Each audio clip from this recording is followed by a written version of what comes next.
Picking up 2 weeks later from the earlier video, I cleaned the parts in soapy water and got down to business. I primed with Gaia Retoxide the naked plastic parts but left the epoxy cement alone, just it has very good grip and the color is fine. If you need to, you could mask it for perfect material differentiation. Base color with a very dark mix of grey and brown, all brush applied. Then wet blend and glaze lighter tones of rust. Basically, grab 2 rust colors and thin them and blend them randomly until you like the result.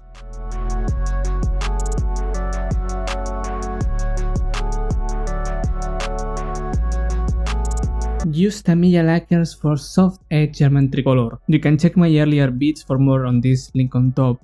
Despite having a chipping color base, I didn't take advantage of it as the winter wash will give an additional layer of protection and enough visual interest. For the chipping, I copied 3 different reference pictures of Panthers that show the surfaces clearly enough. I also decided to go very light and not deeper than red primer level in most cases.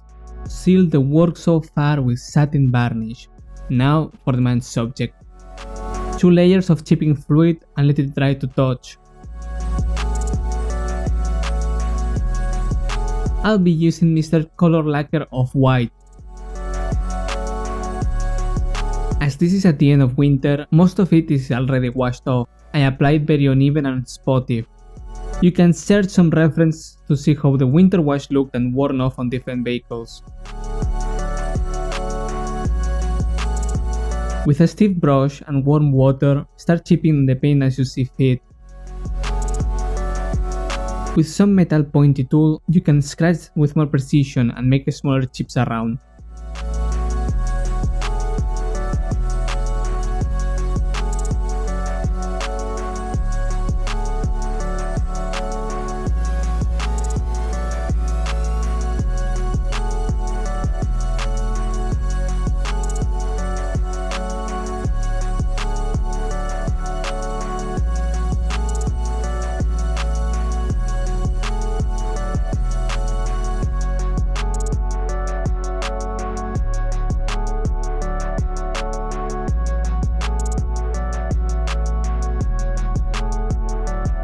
Particularly useful around hatches and handles, these scratches can be expanded with the brush, adding more randomness.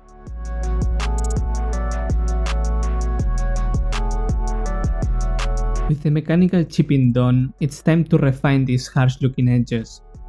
I was just going to work with oils for this, but I had a little happy mistake and discovered a much better way to do this. While cleaning up an area with lacquer thinner where I didn't want the white, I discovered, well, at least it's news to me, the lacquer thinner can be used to give a perfect washed out effect. With a lightly moistened brush, work the edges of the areas that you want to fade or chip. There's quite the potential for this. Depending on how much thinner and pressure, you can wipe out the whitewash or make it look very worn down. Also, quite useful to reproduce the streaking worn effect with vertical motion.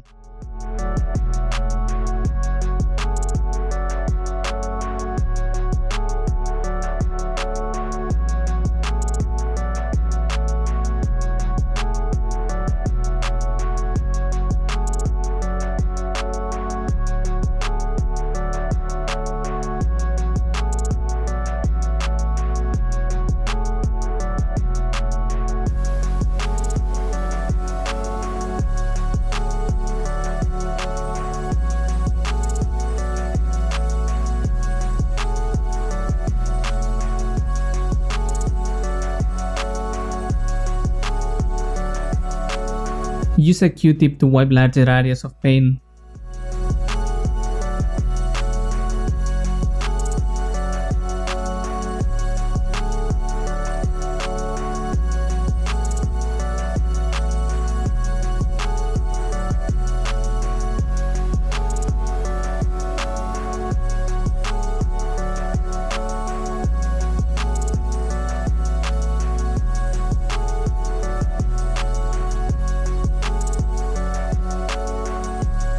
Very handy for reproducing mechanical tear.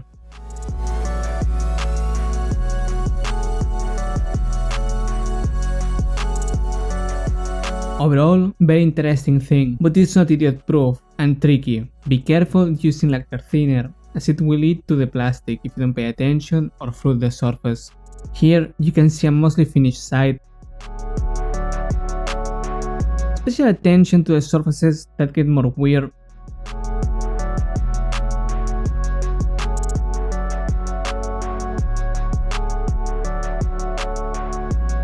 For the exhaust, my classic recipe as seen before: enamel base coat, churros color pigment dabbing,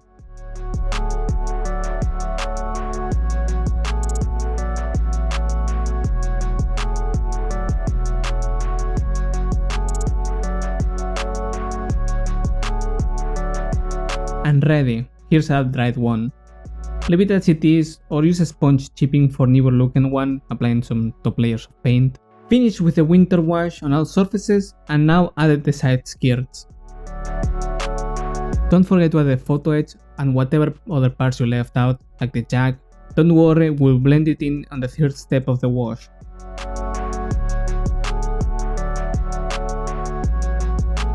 I will use titanium white for two main things. First one, to make brighter and opaque remnants of the wash. Be spotty and random with it. These are the spots where the covering is still clinging on. Second one is drawing new layers and as planned initially. Oils are very fine and can get very runny, so don't overthin them. Apply a layer and then refine.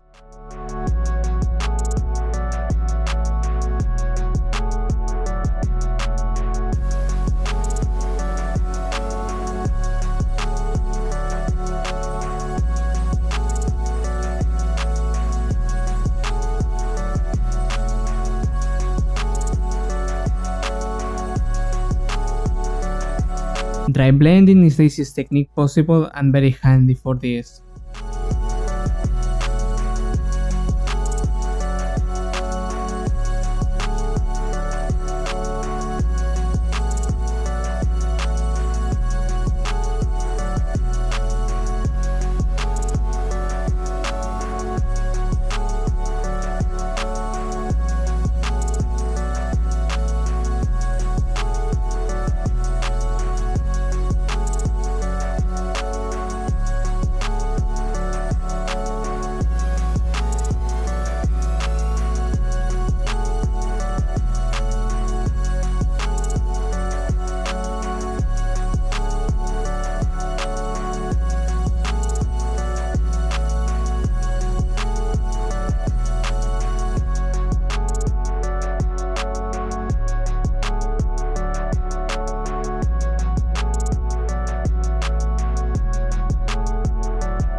Rub some metallic pigment on machine gun.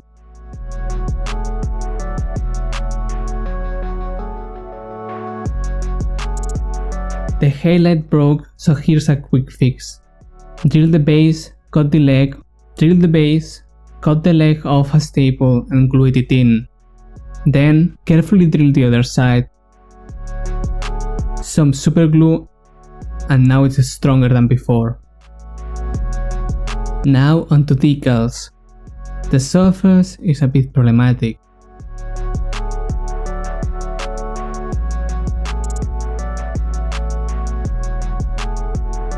Liberal application of microsol will do the trick.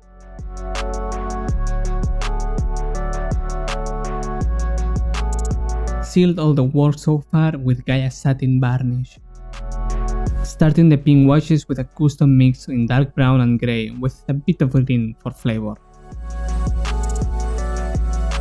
I'm not sure the wash should go into all the shimmered and I kept it to the details. Tell me in the comments what you think about it.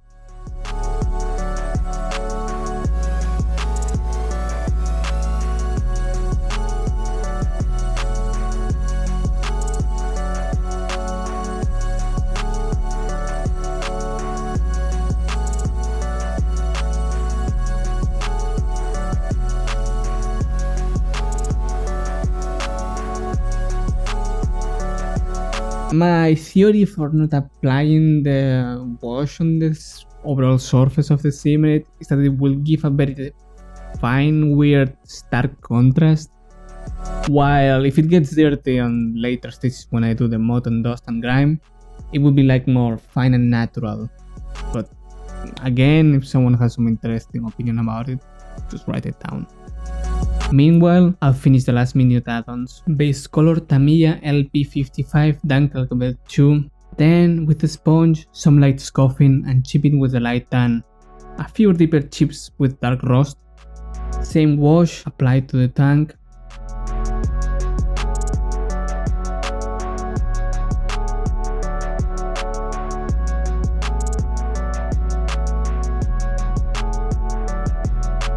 As you can see, they have different levels of wear. Also painted the bucket galvanized. Now to add some missing details. The track holders are lacking quite a bit, but unless you get a photo etch set, it is how it is. With a drill, I carefully make the holes for the pins. Be slow and careful while working like this. The footage is complete, but sped up.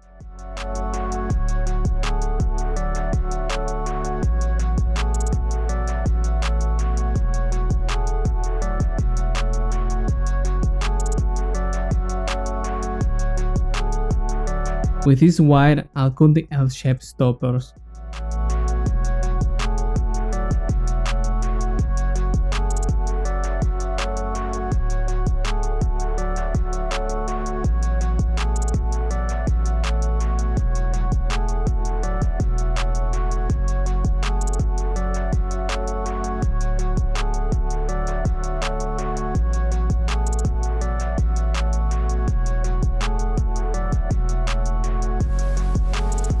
Here, I don't know why I thought making them in two parts was a good idea, but I won't make the same mistake on the others. Some dual metallic pigment rubbed on the edges of the bucket. I base painted them in dark rust from Panther Ausf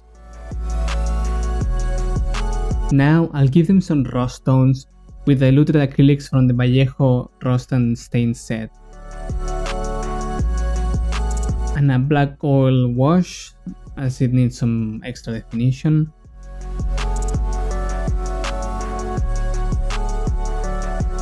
Once dry, I like to give it back the metallic feeling, rubbing some gunmetal pigment in random spots and the areas where there's more handling. These two will be the tools for the job. As you know, these surfaces get muddy, dusty and full of debris. So I start with diluted loose ground.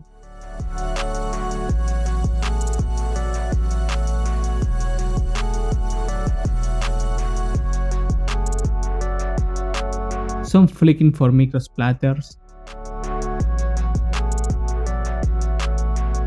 Russian earth pigment.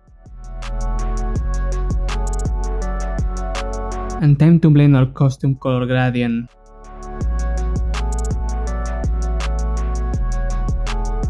Once it starts drying, I blend with a moist sponge a bit. No need to be very careful at this stage, just trim what you don't need.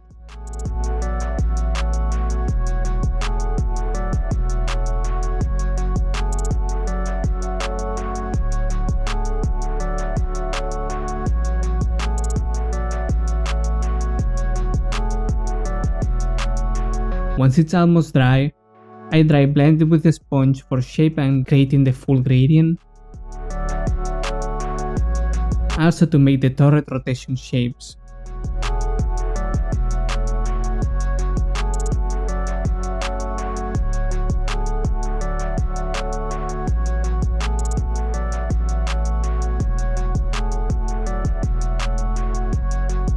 For smaller areas, a brush shapes the dirt and mud base. Refine the work to your liking, enamels are very pleasant for this.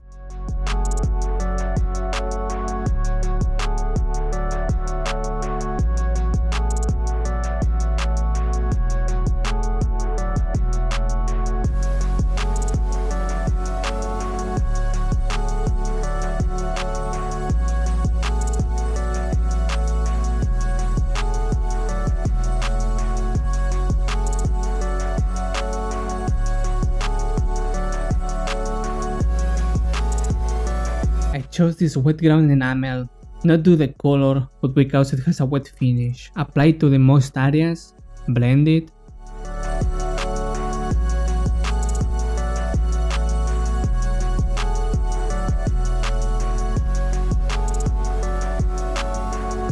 adding Russian earth pigment to get the color I want. Work it the same as shown before.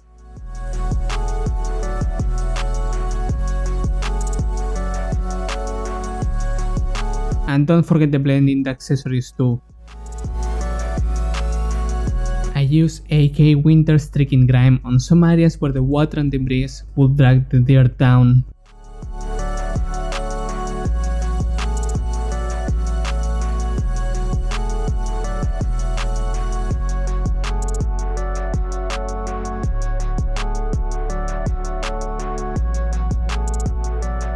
Almost a month has passed since I made the mix on the lower hull that you saw on part 2, so I improvised a new one and color match.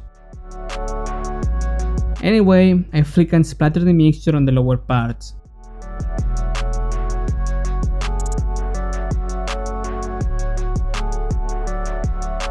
With pigments and oils, I'll remake the color and to match to the tracks.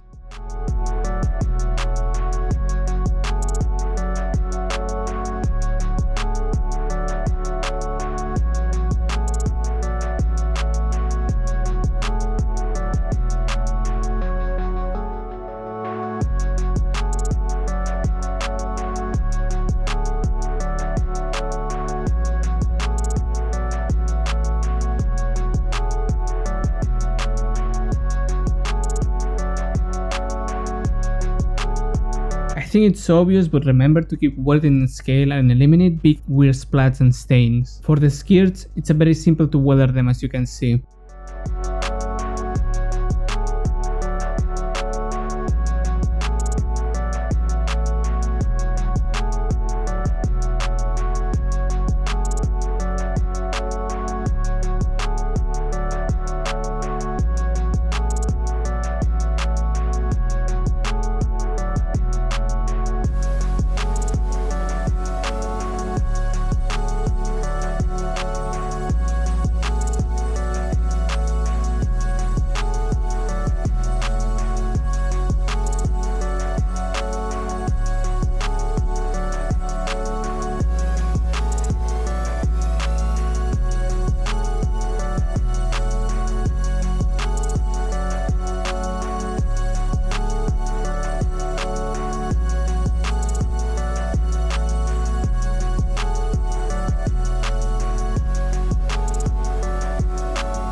Got these watercolor pencils and I will literally try them in front of you out of the box.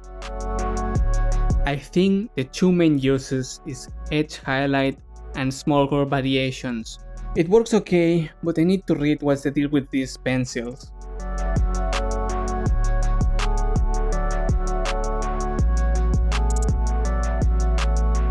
I apply a glaze to unify the edges and make it look more 3D.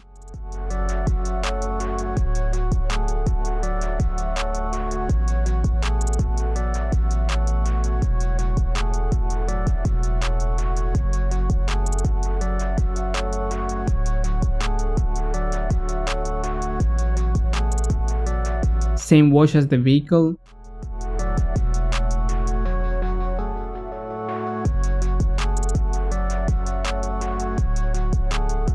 And dry all dusting.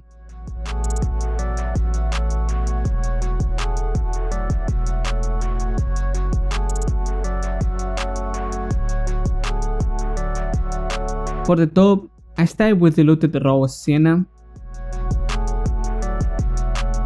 then a bit of shadow brown,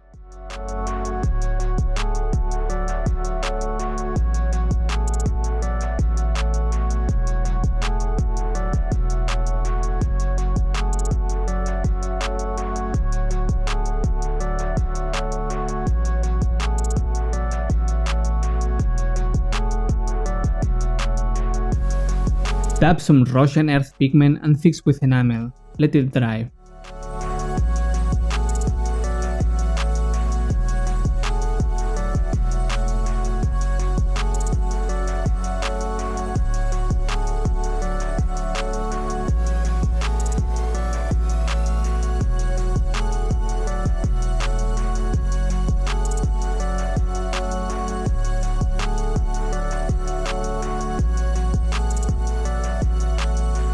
Straight off the bottle for dry wash down dirt. Here I'm making the dust and grime, dragged down from the massive size of the turret. Very light application as the Panthers are quite tall, so not a lot of wood hit them so high. Some light application also on the roof, and blended.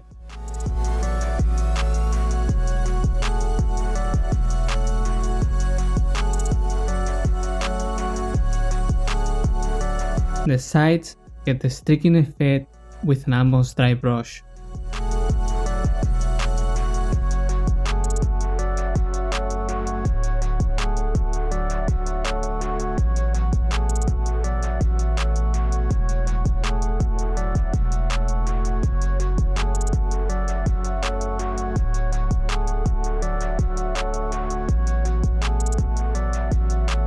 With the shadow oil, we make precision accumulations and fresh mud.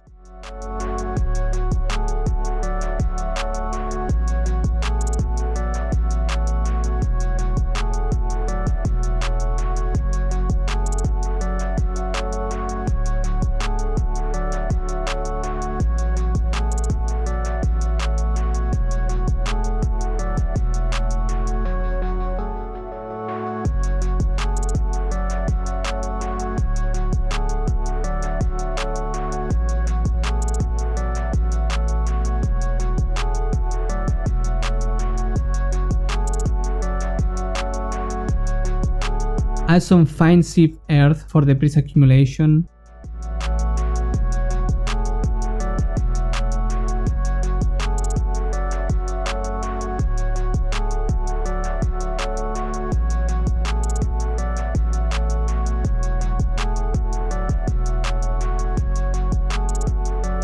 Fix it with enamel thinner. Also, add some of the fibers that we used in part 2.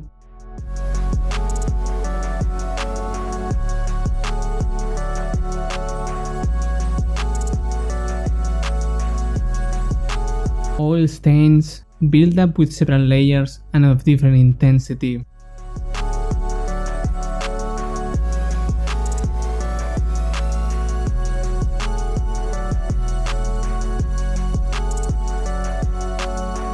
Play with the enamel thinner and layering to your taste.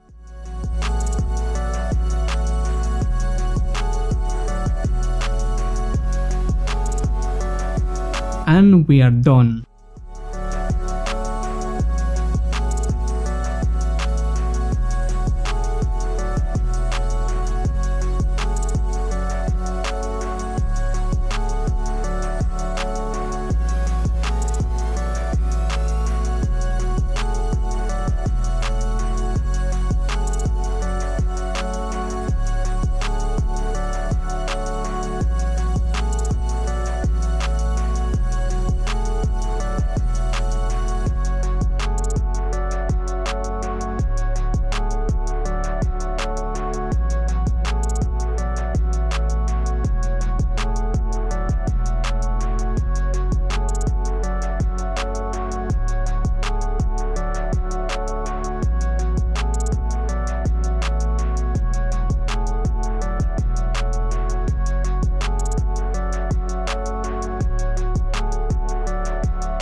Again, I try to make use of products that are versatile and useful for more scenarios. I reduced the number of things to get while not compromising the result like previously, and kept up the build out of the box except for the wire. Thank you for watching. Please subscribe if you like my content. And now onto the Green Giant project. See you in the next one.